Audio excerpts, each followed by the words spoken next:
Political ads worth many millions of zlotys could have had a very large impact on Rafał Trzaskowski's campaign. These were published by what were essentially shell NGOs, pop-up non-governmental organizations, either newly created or completely unknown, which were capable of spending tens of thousands of zlotys on ads in a single day. These advertisements specifically targeted and attacked Rafał Trzaskowski's political opponents, including individuals such as Grzegorz Braun, Mr. Mensen and Karol Nawrocki. At the same time, these ads were frequently and directly aimed at people who were interested in going to the polls and casting their votes for Rafał Trzaskowski. This is so-called targeting.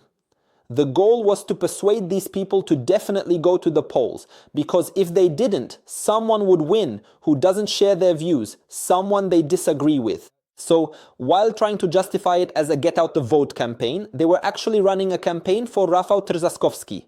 One of these organizations, Liberte, spent over 120,000 zlotys in a single day. That's more than all the official campaign headquarters spent combined.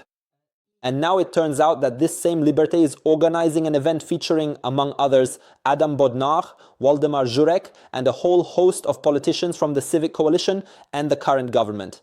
And this event is financed by the Ministry of Culture as well as by state-owned companies.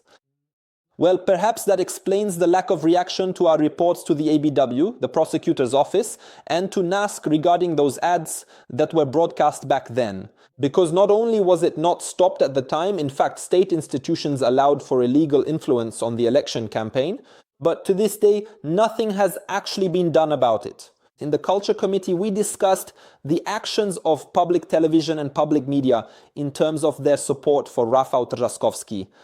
A report was presented there which showed that Trzaskowski was portrayed in the public media only and exclusively in a positive light, while Karol Nawrocki was portrayed almost always negatively. So with this data, and knowing that Rafał Trzaskowski benefited from some special perks in the public media, well, we get a complete picture of how public money was used to support Rafał Trzaskowski. In my opinion, this will require an explanation in a criminal court in the future.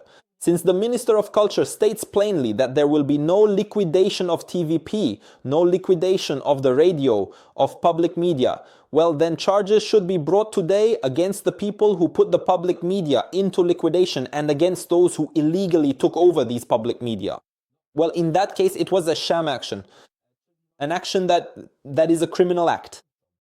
If someone put these media into liquidation with the full knowledge that they would not be liquidated, I expect that in this case there will be consequences not only for the then Minister of Culture, but also for all those people who took part in the illegal takeover of public media, including those who, for example, became directors of regional radio stations or regional branches of public television. Because if they consider firefighters and politicians who helped them get funding for equipment to be a criminal group, then aren't the people who illegally, or by circumventing the law, forcefully took over public media using the police and special services also a criminal group? All to, for example, support Rafał Trzaskowski in the election campaign.